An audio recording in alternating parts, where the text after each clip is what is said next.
Brother Bill just got stuck in traffic. There was a marathon going on, and they had to close the bridge down. We almost had to cancel the whole 10 o'clock, and so glad we didn't have to, because you're all here, amen? And so we're just starting a little bit late. Brother Bill serves at the Mount St. Helens Creation Center. My kids have been able to go there for some of the courses they do there, homeschool courses, and they've learned a lot. And I've been able to go there for some of their creationist speakers that they have. And so keep an eye out for different events that they do have, where they have guest speakers. Very profitable and helpful. Brother Bill, go ahead and come on up and teach us, brother.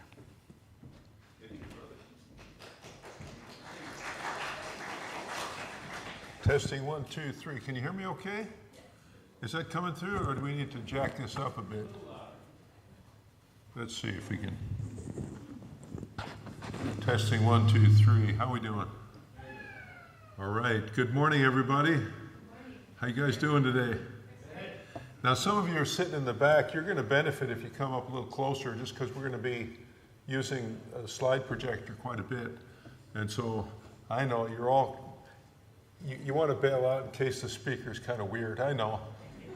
You can come on up a little forward. I think you'll benefit a lot if you do, especially with the second talk we're going to do later on. So what I'd like to do is, so I'm from the Mount St. Helens Creation Center, and I'm a geologist by training. My wife, Youngju, is the lovely Korean lady in the back here, and she's my companion, and so it's nice to have her along. And so let's get right into it. And I'd like to talk to you today about the 6 trade secrets of science. And this, a lot of people talk about evolution as if it's a fact.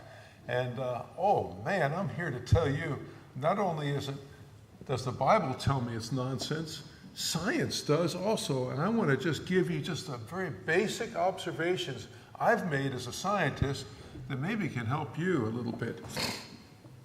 So I'd like to begin in a very unusual way. By the way, we're from the Mount St. Helens Creation Center. I think I mentioned that, right? And that is a happening place right now, because we're doing our field adventures. Our field season's getting underway, and we're busy. But anyway, let's get into this. I'd like to begin in an unusual way with telling a story. And the story is this. Once upon a time, 2 explorers set out into uncharted jungle. And after several days of hacking their way through the dense undergrowth of forest, they emerged into a clearing. In the middle of the clearing was a garden, rows of plants perfect in symmetry, no weeds evident. One explorer said to the other, "We must find the gardener. This is a remarkable discovery." The other one says, "Well, we've got business to attend to. I think we should move on." Well, they camped there for a few days and no gardener shows up. One of them says to the other, maybe we need to set a kind of a trap. We'll catch the gardener tending his crops at night. He must be working at night. And so they put a little fishing line around the perimeter of the garden and attach little bells to it. That way we'll have evidence for the existence of this gardener who doesn't show up. And they ran this experiment with no results again. And one of them said, "Have you had enough of your mysterious gardener? Don't you think we should be moving on?" And the other one says, "Wait a minute, maybe this gardener is invisible and he's immaterial, and that's the reason we're having trouble detecting him." And by that time, the other fellow said, "Look, every time I offer a challenge to the existence of your mysterious gardener, you give me a different qualification of his being. First you say he's invisible, then you say he's immaterial. What's the difference between an immaterial, invisible gardener and no gardener at all?" You say. And that's where the parable ends. It's a little parable written by who? A world-famous atheist named Anthony Flew. And his challenge to you as a Christian is what? What's the difference, Christian, between invisible, immaterial God and no God at all? You see how that's right in your face, right? Well, what is the answer? If you're the explorers in the jungle, what is the answer? What is the difference between an invisible, immaterial gardener and no gardener at all? What is it? A child can answer this question. You guys are all very quiet, I know. Yeah. The garden, right? They haven't explained the symmetry of the garden, the beauty of the garden that is obviously designed, right? And so we live in a garden, don't we? We live in an orderly universe where there's orderly laws of physics. There's orderly things around us, food that we eat, air that we breathe, all this stuff, right? It testifies of a gardener. Okay, so, that's our little slide on that. We'll get to that later. I'm going to talk to you about the Creation Center later. But I'd like to start with this thing here. Now, here's my soft answer to the name of this atheist, by the way, is Anthony Flew. That's his name. English fellow. And he taught university over there. He taught actually classes in atheism. He wrote textbooks on atheism. And that's his famous parable I just stuck you in the ribs with, okay? Now, here's my answer to him. Have a look at this thing here. Now that is, anybody know what that is? It's a what? The morpho butterfly, yeah. You see, you got it on the slide there, see? You guys are very intelligent. Yeah. Okay, so the morpho butterfly, what is remarkable about this butterfly? If you look at it, the thing to remember about it is it's got no blue pigment whatsoever. Instead, it's got what's called structural color. You could take the wing of that butterfly and grind it up and you won't find a drop of blue pigment. Because why? If you look at it under a microscope, like that, can you see that slide? I can't see. Or like that, it's got millions of these tiny scales. I hope you can get the image here. Yeah, you got it. Good. On each scale are vertical ridges standing up from the surface of the butterfly wing. So the scales look like that, and that's what it looks like in the actual photograph.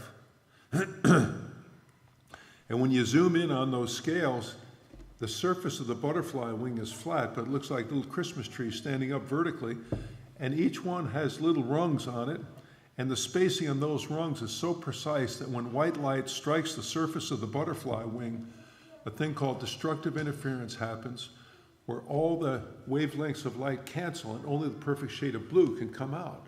In other words, it's got, and if you don't have the spacing right, just in between, down to a wavelength of light, if you don't have the spacing right on those little rungs on the side of that, you get no blue effect whatsoever.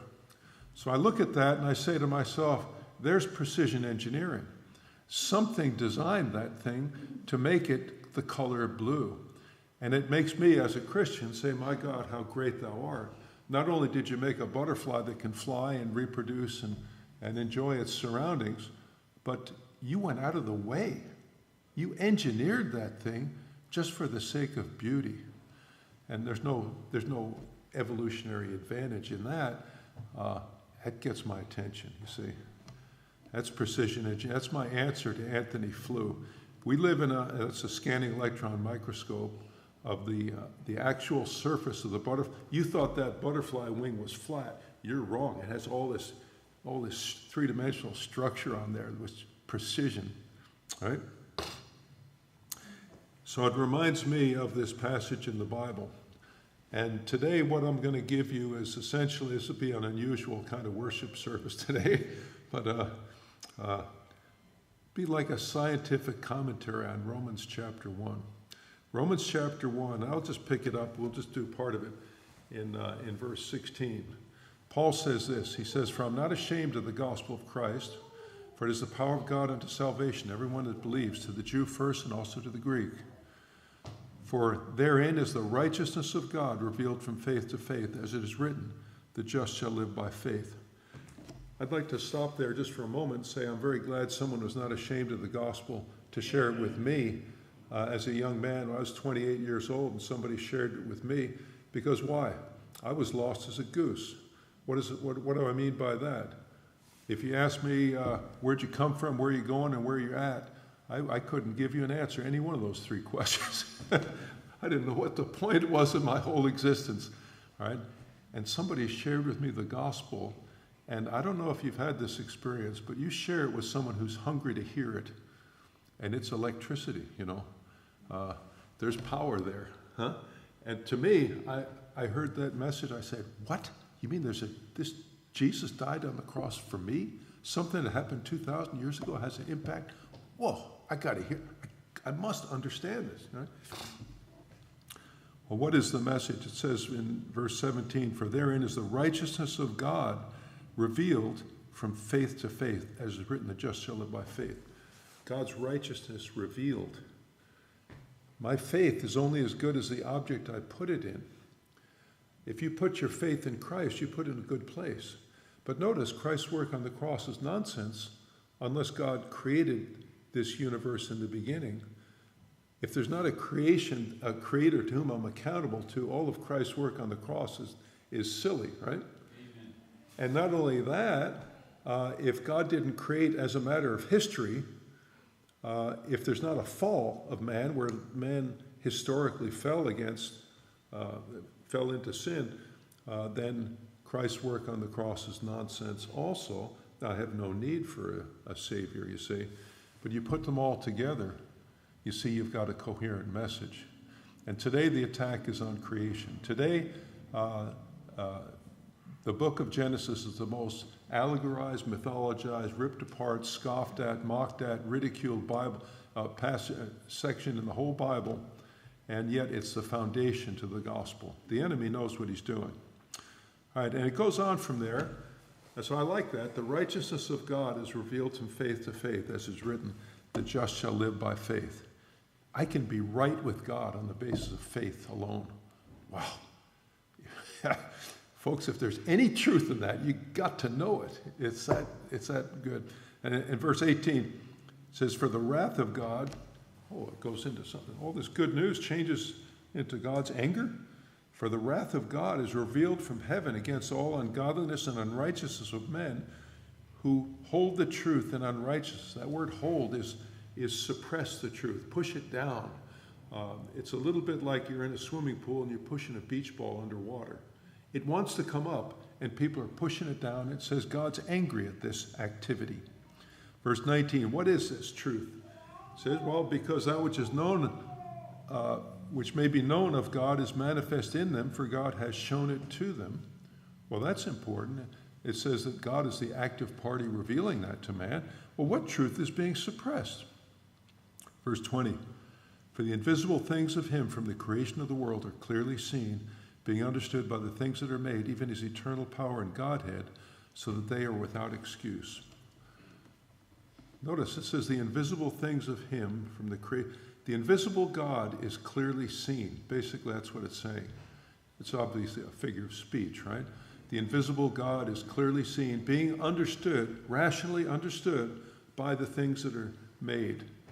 The things of nature round about us testify of this invisible God, just like the garden testified of a gardener. And so it says that they are without excuse who suppress the truth in unrighteousness. Right? And the number one thing they suppress is that God as creator is being suppressed. We live in that age today where that is the dominant view. The dominant view is that, we don't need a creator. Science has explained all that. We don't need to believe in any supernatural, invisible God. But it goes on to say from there, because that when they knew God, they glorified him not as God, neither were thankful. They became vain in their imaginations. Their foolish heart was darkened. So you suppress that truth. What happens? You get some results. All right? You become thankless. You become vain in your imaginations. Your foolish heart gets darkened. You keep suppressing the truth, you'll experience that, all right? Collectively as a society, individually as a person. Professing to be wise, they became fools, all right?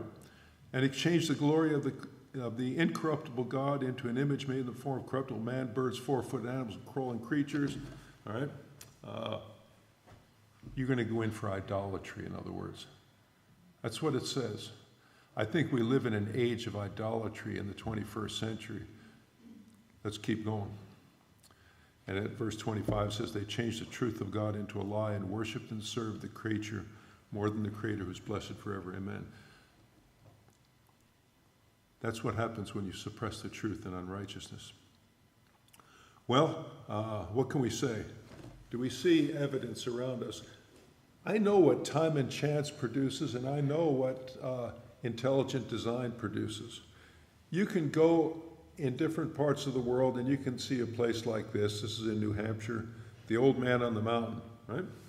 And I can explain that as a result of time and chance, just weathering of the rock face, but it looks a little bit like a face, right? Exfoliation, different types of processes, geologic. I can explain that scientifically, the shape of that rock, okay? How about if I see another rock shaped like this? Now that's a rock also. How about if I say to you that rock happened just by time and chance, it got worn that way in a stream bed or something of that sort? What would you say to my theory? Come on, you're all intelligent people here. What would you say? Nonsense, right? Why? Okay, now this guy said engineer. Well, you sound like you're getting religious to me. You can't see the engineer, can you? Right? But you can see what? What can you see? Give me some. I heard somebody say, yeah. Obsidian. Well, yeah, it's obsidian. Very good. That's the rock type, yeah. What? Huh? The tapered.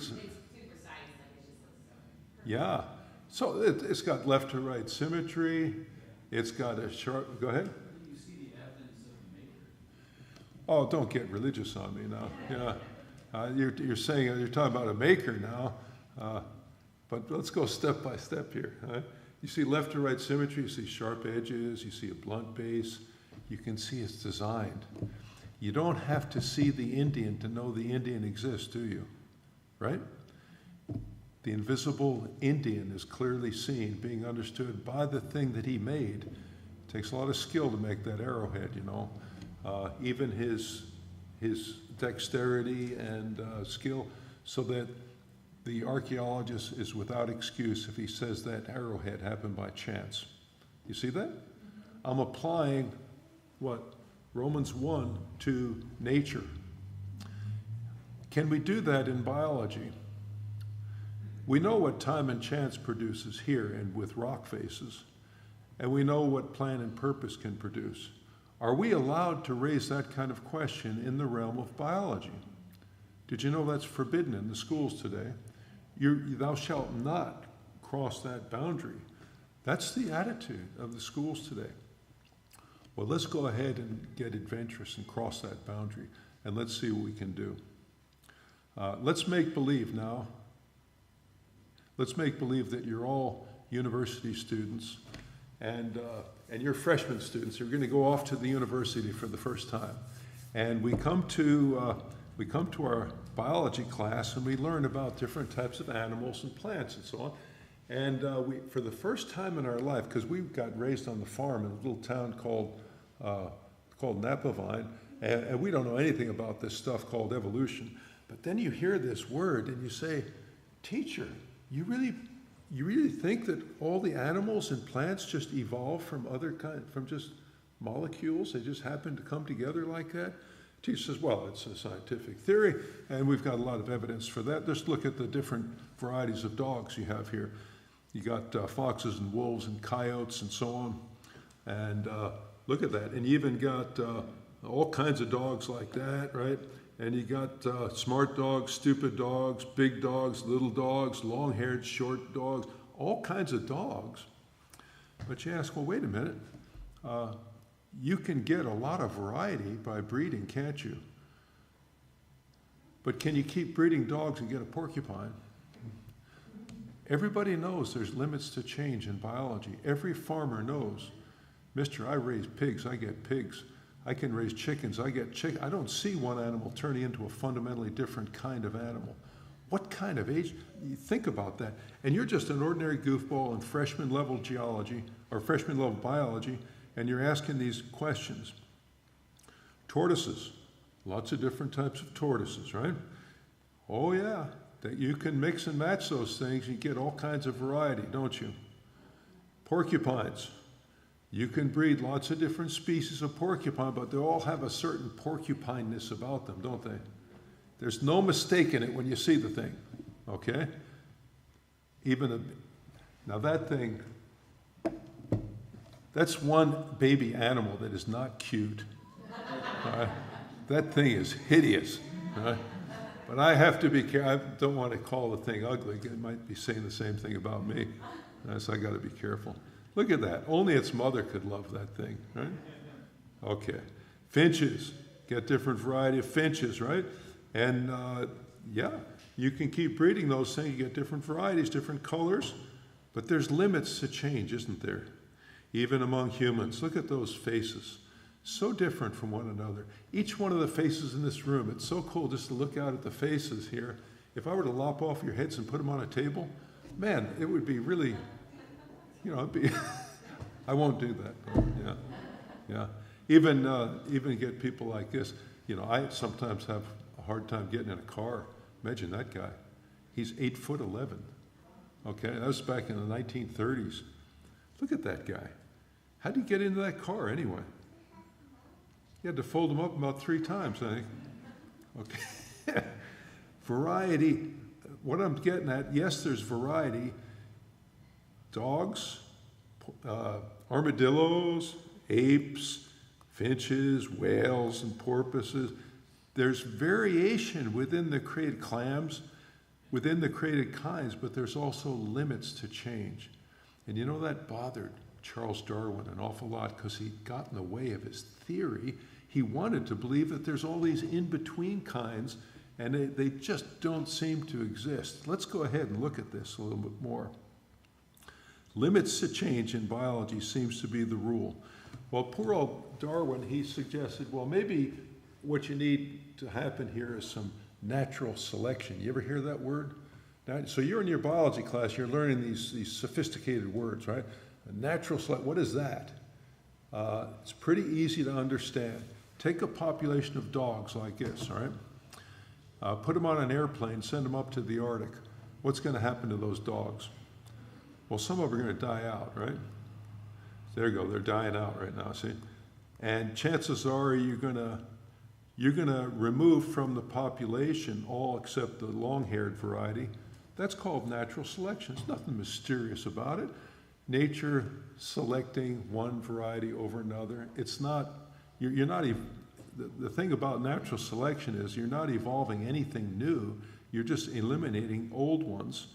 Natural selection, when a population is placed under stress, some varieties survive better than others. It's not hard to understand, right? That's what happens in nature. Can you get anything new that way? No, you can't get anything. You just eliminate certain varieties. You're not evolving anything new whatsoever. They don't teach this stuff in biology class. It's funny, we're sitting here in church giving you a biology lesson. So natural selection can't create anything new. And so the neo-Darwinian method today, they say, you got to introduce mutations into the mix. Mutations, what's that? Mutations are birth defects, yay! All right, birth defects like genetic blindness, horrible genetic diseases, birth defects, and so on. They've been bombarding these poor creatures with harmful radiation for years now. The fruit fly, because they reproduce quickly, bombarding them with radiation to induce mutations in their offspring. What do they get? You get a defective fruit fly. That's what you get. Notice on the left is a normal fruit fly with their nice round compound eyes, antennae where they're supposed to be, mouth apparatus, everything lovely, right? On the right side is a mutant fruit fly with an extra pair of legs protruding from the forehead. Now maybe you think those extra legs help them to run faster, but you'd be wrong. In fact, that's a fatal thing for the creature. It can't even find its food because the legs are in the place where the antennae are supposed to be. It's a birth defect. That's what it is. They've been doing these kind of genetics experiments for years and years now. Have they shown that there's any such thing as a favorable mutation? There's nothing like that, but hope springs on hope that somehow there might be a favorable mutation out there. Because if there is, you see, then you can get an occasional favorable mutation, and then natural selection will select it out, and you can evolve new creatures that way. See, it's very exciting. That's the way it's presented to you. No one's ever seen a good mutation. Mutations, they want to say, are you get negative and positive, like a distribution like that. The truth is that mutations are all deleterious. You can put the little small one on the right there if you want to, but you just have to do it. And it's outside of the selection zone. I won't get into that. That's a good book, by the way. Genetic Entropy, John Sanford's book. Let's keep going. You might not like my mathematical graph there, but let's talk about the woodpecker. The woodpecker, I just want to help to illustrate this business of natural selection and mutations, because I can see some fuzzy eyes out there already. Okay, the woodpecker is a bird that makes his living knocking his head against trees, right? And when he hits that tree, he's really coming down at tens of G's gravity. He's pounding that wood. If he doesn't have a specially designed beak, that beak will crumble under that pressure. He's also got what? He's got a stiff tail that gives him a good drilling platform. He's got specially designed claws that give him a good grip on the outside of that wood. He's got eyes that blink every instant before he hits the wood. The eyes go down, blink, tap, tap, tap, tap, the eyes close. Some people say that's to keep wood chips from flying into his eye. Others say no, it's to keep his eyeballs from flopping out of his head. He's also got a long sticky tongue because he's not drilling those holes for recreation purposes. He wants to reach in there and snap up those insects that live inside the bark and cambium layer of the tree. And so he's got a long sticky tongue on that woodpecker, right? Amazing kind of creature. You look at that thing, you say, there's an animal that's designed for what he does, right?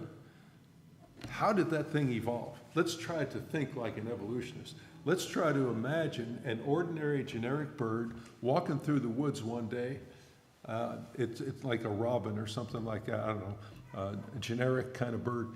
Zap, gets hit with a cosmic ray, develops a mutation in the offspring. The baby suddenly has, whoa, miracle of miracles, a favorable mutation, a long sticky tongue, but he doesn't have the other equipment yet, in fact, doesn't even have a case to store his tongue in. And so this poor bird is walking around in the woods, tripping over its tongue, right?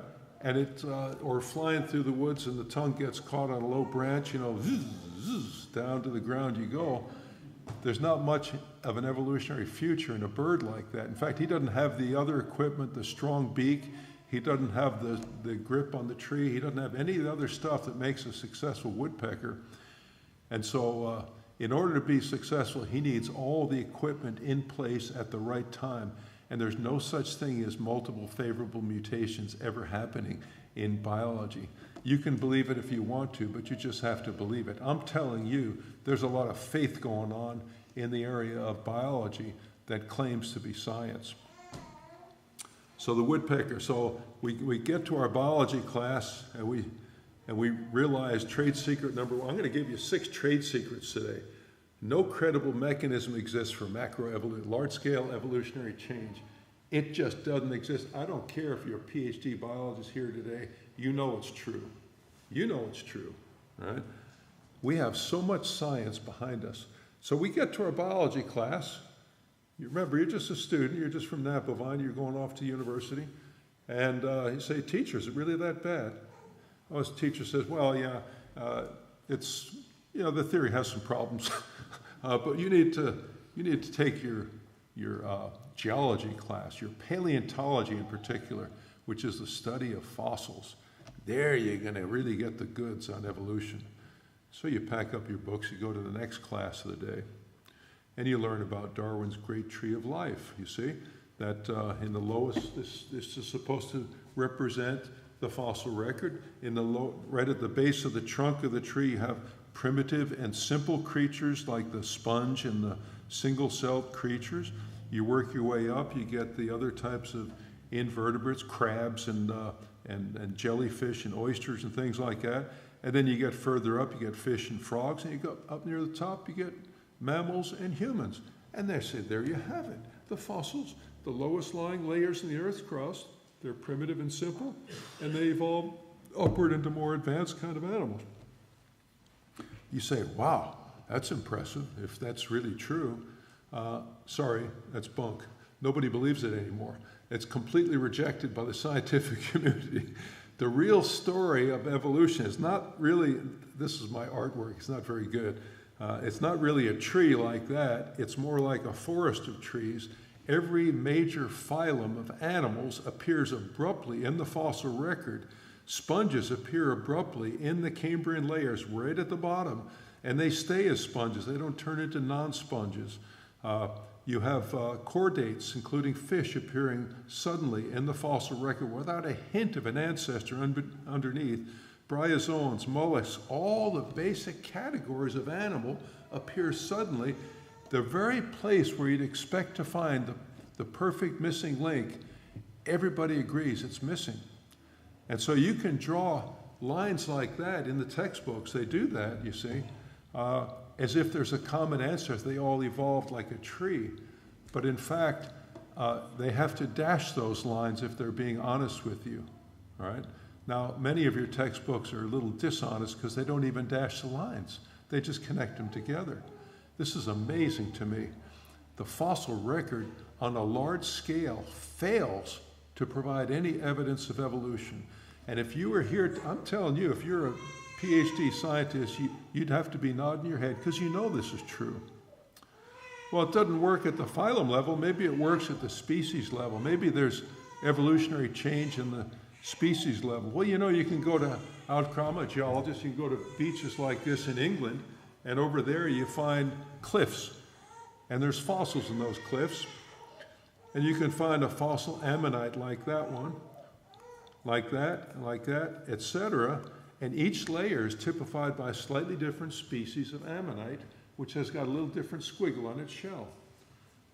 And they say, there you have it. That's proof of evolution right there. The textbooks are littered with examples like that. And you can walk 5 miles down the beach and you can find the same sequence of ammonites. It is true that you see this kind of phenomenon, right?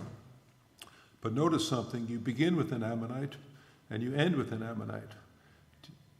Is there any evidence that it's turning into a non-ammonite? None whatsoever. Again, the textbooks are littered with examples like this. It's unbelievable to me. And by the way, those ammonites get kind of big too. Look at that one, huh? I don't think that's Photoshop either. I think that's a real one. It may be Photoshop though. Yeah. But ammonites, oysters, scallops. Oh, the phylogeny textbooks are full of this kind of stuff. Do they ever show, is there any place in the world where you can go to one layer and find one creature in one layer, slightly different in the next, where you're evolving one creature into a fundamentally different kind of creature? Is there anything like that anywhere in the world? That's what I want to know. I'm interested in truth, you know. If there was, I might be persuaded of evolution. There is no such place. If there was, it would be very different today. You'd be hearing about it for sure. They don't have any such thing. In fact, Stephen Jay Gould, the famous evolutionist at Harvard University, said this a long time ago. He said, the extreme rarity of transitional forms in the fossil record persists as the trade secret of paleontology. The evolutionary trees that adorn our textbooks have data only at the tips and nodes of their branches. The rest is inference, however reasonable, not the evidence of fossils. The real evidence for evolution is not in the fossils themselves, it's in the inference. In other words, how good is your imagination? That's what they're getting at here, you see. Do you understand what kind of fraud is being pushed at you? You have so much truth as a Christian on your side. Anyway, I hope this is encouraging to some of you. I don't know. So the fossil record does not provide evidence for evolution at all. And this is the ultimate icon that you see everywhere, that the ape turned into human. Oh my goodness, we could spend an hour talking about this easily. They have found apes and they have found humans in the fossil record, and they got precious little in between. That's my summary passage on that one. Those in-between forms, the groveling along, is absolute joke if you look at it critically. One of the examples that stood for more than 10 years was Nebraska man. Well, it was back in the 1930s. Africa seemed to be turning up these ape-like fossils, and they tried to imagine something human-like about it. And then in America, they came up with Nebraska man. Well, what was it? Nebraska Man was based on a single tooth, right? And they got a lot of information out of that tooth. You see, they imagined that the tooth belonged to a skull that was shaped like this, and the skull had this shape, a kind of ape-like skull, and it was kind of stooped over in posture and carried a club with him, and there's his wife preparing dinner in the back. All of that depiction you're looking at there was based on one tooth. That's Nebraska Man. They never found anything except that for 10 years that reigned. It was taken seriously as an ancestor to humans, a primitive ape-like ancestor to humans. And then 10 years later, what did they discover? Oh, we discovered the skeleton that tooth really does belong to. And it wasn't from an ape, it wasn't from a human, it was a pig's tooth that fooled the scientific community for more than 10 years. I don't bring that out to mock people, but really it tells me how desperate people are to believe in something. They'll lay hold of anything if it seems to support their evolutionary story. And this is really true in the so-called ape to human transition. So trade secret number 2, the fossil record is, I wish I could spend more time on this, but we'll keep moving. We got to go to other classes yet. Trade secret number 2, the fossil record has not yielded the missing links that were once expected by evolutionists. Not by a long shot, they haven't. Let's keep going. Next class of the day has to do with geochronology. Oh, this is the really big one here. This is the sacred cow of them all. Look at this. They got the fossil record like this. All of it is calibrated in terms of millions of years. Look at that. How such precision, 144 million, 213 million. You look at that and you say, oh, well, they certainly can't be lying about that. They got such precision. How did they get those numbers anyway? You know how they get those numbers? They get it through one method, and one method only, called radioisotope dating. Now, I could put you to sleep in a New York minute talking about radioisotopes, but how do you do it? How do you date a rock? Well, you take the rock out for dinner and speak nicely to the rock and with candy and flowers and all that. No, they'd lock you up for that. How do you date a rock? You take a rock like that, a nice granite, you grind it up, send it to the lab. Lab, I want you to measure the amount of potassium and the amount of argon in that rock. Now, why do I want those numbers? Because we know potassium decays to argon. It's a radioactive decay. It ticks at a steady rate, and potassium 40 goes to argon 40.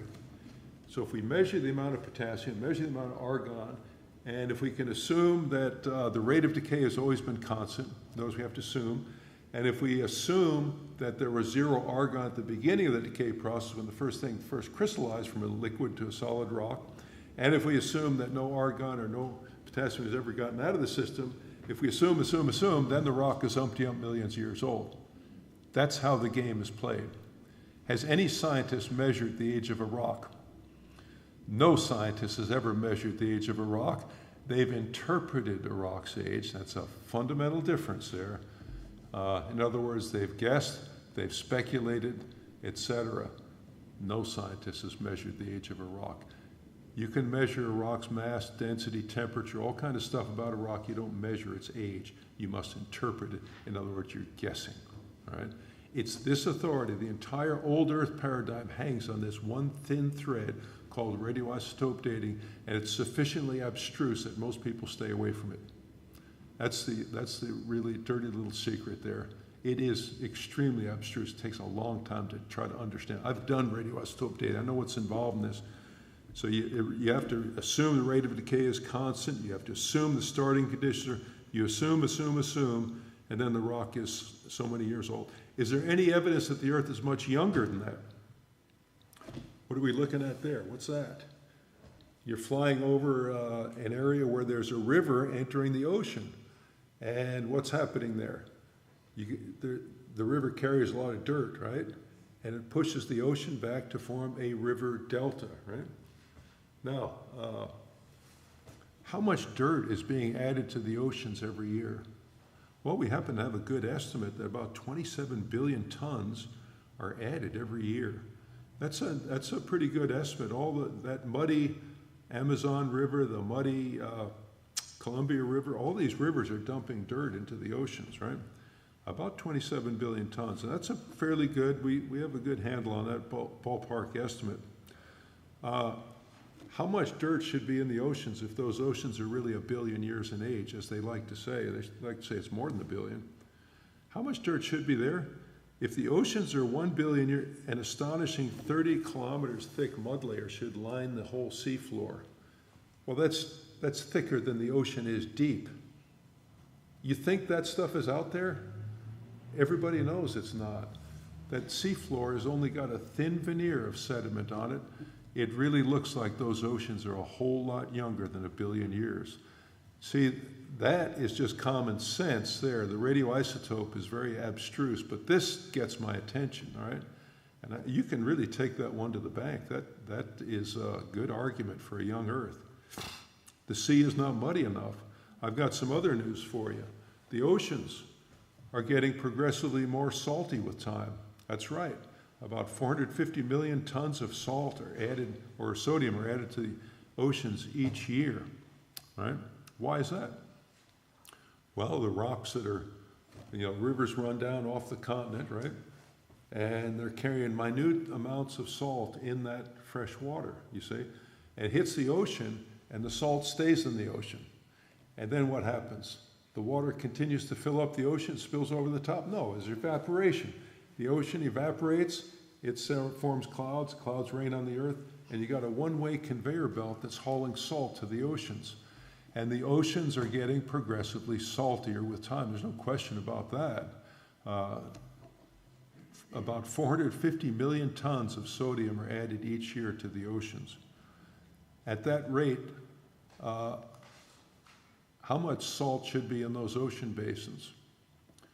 Enough salt that it would kill everything. It ought to be like the Dead Sea out there, and it's not. It seems to be very alive to me. The sea is not salty enough. If those oceans are 1 billion years old, there's something wrong with this story, okay? Something really wrong. The oceans are not salty enough. They're not mud. They're not enough dirt in there either. Those are just a couple of basic examples that I would say trade secret number 3, the age of the earth has not been proven to be 4.5 billion years old, as they like to say. It may be much younger. In fact, I think it's on the order of thousands of years old, according to the Bible. And that requires some thinking to get through that, but you can do it, and you don't have to abandon science to believe your Bible is true. Let's go to our next class. We got 3 more. The others go a lot quicker than this one, so hang on. We're getting there. How are we doing for time? About 5 more minutes. Oh, okay. Let's go quick. Yeah. Let's go to our physics class. In physics, we learn about Humpty Dumpty. That's right. Now, don't laugh at me. This is taken from a physics textbook. Humpty Dumpty was the Eggman who lived on the wall, and he went from a state of order to disorder, and he did it very quickly, didn't he? To go in the opposite direction, to go from disorder back to order again, ooh, that's a nasty job, right? All the king's horses and king's men couldn't put Humpty together again. Why? Because it took a lot of intelligent design to make that lovely egg, right? Did you know that when you buy a new car, it gets less shiny with time, doesn't it? It never gets more shiny. Does your room get spontaneously order to disorder if you just leave it alone? It tends to go one way, doesn't it? You see, there's this tendency towards disorder all around us. And this guy, Ludwig Boltzmann, he said this. He said, if you take a box of marbles, black and white marbles, you have all the black on one side, all the white on the other, you pull out the divider and you shake the box. How long does it take before you get a disordered mixture of marbles? Not very long, right? How long would you have to keep shaking that box before you get all the black on one side and all the white on the other? Again, to get it back to the original condition. How long would you have to keep shaking that thing? You'd be shaking a long time, wouldn't you? It's not impossible, but it's so statistically absurd that you're never going to get there. He said that's the process that we see happening in what's known as the second law of thermodynamics, one of the most basic fundamental laws of all of physics. It's never taught in the public schools because it's a big embarrassment to evolution. That's why we've got all of science behind us when we say that nature is tending toward disorder. We get old, we die, the grass withers, the flower fades, but the word of the Lord endures forever, right? There's this tendency towards disorder. Even the heavens, it says, are winding down. It says that in the Bible, right? Trade secret number 4, science predicts that machines go from a state of order to disorder, and they do. The opposite never happens. You can believe that you get orderly systems, orderly biological structures all by time and chance if you want to, but you just have to believe it. It's not because of science. Don't tell me it's because of science. It's something quite different. Our next class has to do with the history of science. History of science, we learned about men like Isaac Newton, Robert Boyle, Johann Kepler, Pascal, Pasteur, Maxwell, Faraday, the greatest names of science. These are just some of the people, Mendel and John Ray and Copernicus and Kepler and Werner von Braun. These are all creationists, like I am a creationist. Science was developed out of a Christian worldview. It didn't develop in Hindu India or in Buddhist China. No, it developed when, on the heels of the Reformation in Europe, people began taking their Bible seriously. They began understanding, oh my goodness, there's a God to whom I'm accountable to, and this God says I'm supposed to rule over nature. I'm supposed to take dominion over nature. That means I got to study it. The birth of science is a Christian invention, for sure. You never hear that being mentioned in the public schools, do you? Science is a Christian endeavor, and it's been hijacked only in the last couple hundred years. That's what's happened. This is from Newton's Principia, Isaac Newton. He said, all sound science, they got kind of wordy back then, is founded on the appearance of things. And if those appearances draw us to believing in an all-wise and almighty being, you should not lay them aside because some men may perhaps dislike them. That's what he said, all right? All science is based on the appearance of things. In other words, you study things, you measure, you taste, you touch, you feel, you do stuff in science. That's what science is all about, right? Read this now. Richard Dawkins, a modern-day biologist, 1986, said this: biology is a study of complicated things that give the appearance of having been designed for a purpose. But it's merely the appearance because there's no real design and purpose. That's what evolution is really saying. Evolution says, you're here by chance. You don't have any purpose in this. You're a piece of modified pond scum. That's what they tell you in there, essentially. And that's what Richard Dawkins says. Don't miss the titanic shift that's happened in the history of science from the days of Isaac Newton to the days of Richard Dawkins. It's unbelievable. Trade secret number 5, the founding fathers of nearly every discipline of science were Bible-believing creationists like you and I are. At least some of you are, I think. Yeah. Okay, and then one more class. We got to do one more. I've been running. Boy, you are getting a university study today, I'll tell you. But we got to go to one more class, and that is information theory. Information theory. And I'd like to get into this business of information a little bit, just real quickly. Information, search for extraterrestrial intelligence. What is that? That's the SETI project. It's like these big super ears, these radio telescopes that listen into the universe, and they're listening to noises coming in from outer space. And they're hearing stars rustling past each other. I don't know what they're listening to, but they're really tuned to hear any kind of a coded information, anything like a ... .. any kind of a Morse code or some kind of simple code like that. And so far they've got nothing. But they're still listening, right? And they're hoping that if they hear any kind of a coded information, anything like that, that will be what? That will be proof that it came from an intelligent source. So they make the connection between intelligence and information. Okay, hold that thought. Now what is that? That's on the beach, you might see things like that, right? tracks made by a bird. How about that? If you saw that written in the sand on the beach, that is, you don't have to know the language there, do you? That's Korean, actually. That says, I love you, something like that. And you don't have to know the Korean language to see that, hey, that looks like some kind of a code. So we know, we can recognize coded language, can't we? Or we can see that one, that's easy to see, Happy New Year. How about if I say to you, maybe those messages in the sand, maybe they got that way because the wind and the waves pushed the sand grains into that funny pattern all by time and chance. What would you say to my theory? Come on, now you're all too polite in here, I think. Yeah. You'd say bunk to your theory, right? That's stupid. You don't have to see the person who made the message to know that there's a message giver, do you? Right? Guess what? There's coded information on every cell in your body. It's called the DNA molecule.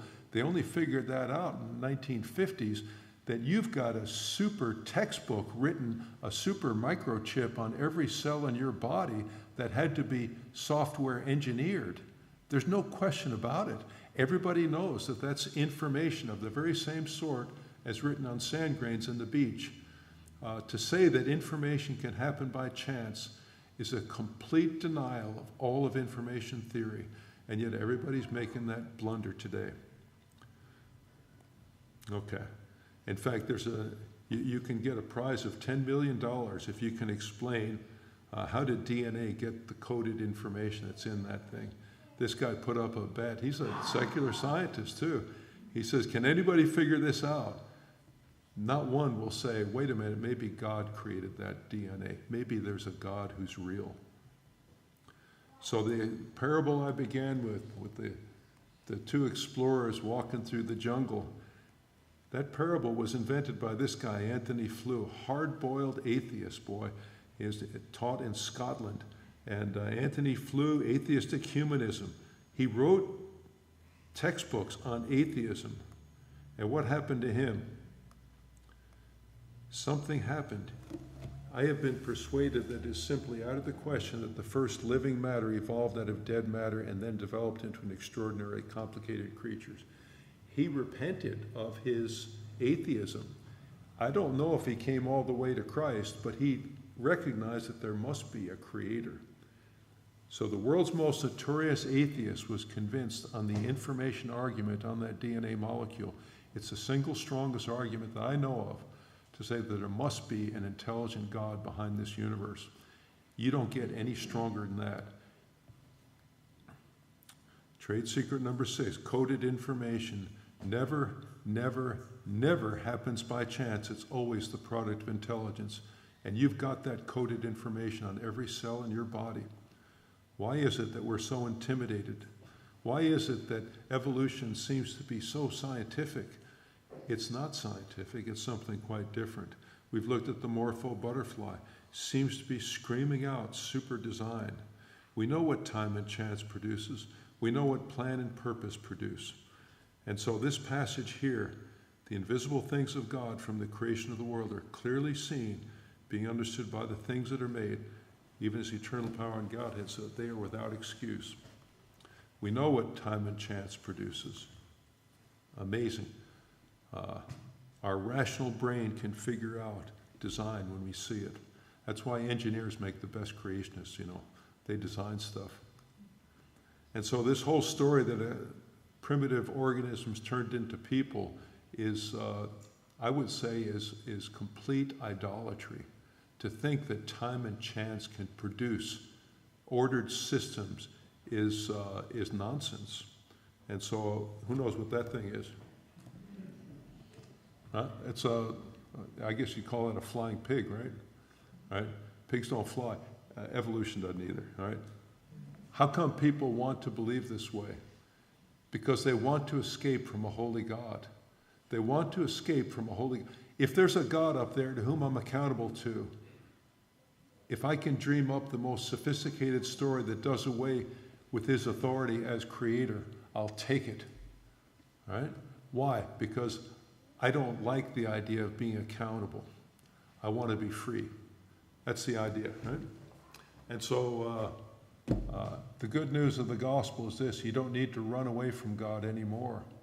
That's what the evolutionists are doing. It's just a fancy fig leaf that he wants to run away and hide from God. That's what evolution does for man. That's why it's popular. It's got nothing to do with science, right? The good news is this: you don't need to run anymore, because you see, Christ came and bore the penalty for your sins. And so you can have life in Christ. You don't need to run anymore. And that man who's unholy and God who's holy are on separate mountains like this, right? And it says here in the book of Isaiah, behold, the Lord's hand is not shortened that it cannot save, neither is his ear heavy that it cannot hear. But your iniquities have separated between you and your God, and your sins have hid his face from you that he will not hear. If God seems distant from you, it's because of your own sin. It's not because God's far away. He's right there. He's right there for any one of us. And so the good news is that God commends his love toward us, and that while we were yet sinners, Christ died for us. He didn't wait for you or me to clean up our act. He came and died for you as you are, as a sinner. He says, come unto me, all ye that labor and are heavy laden, I'll give you rest. Take my yoke upon you and learn of me, for I am meek and lowly in heart. So there's a bridge between unholy man and a holy God, and it's filled by Christ. This is the good news. And the message of the gospel is strong. It's good. That passage in Romans chapter 1, where Paul says, I'm not ashamed of the gospel, for it's the power of God unto salvation. We can scream it from the rooftops because we've got all of science behind us. So there we go. That's what I got to share for today. And like I said, it'd be a very unusual kind of worship service this morning. And so maybe you can stick around. We're going to talk about Mount St. Helens in the next session. How are we doing? Take about 3-minute break. 3 minutes.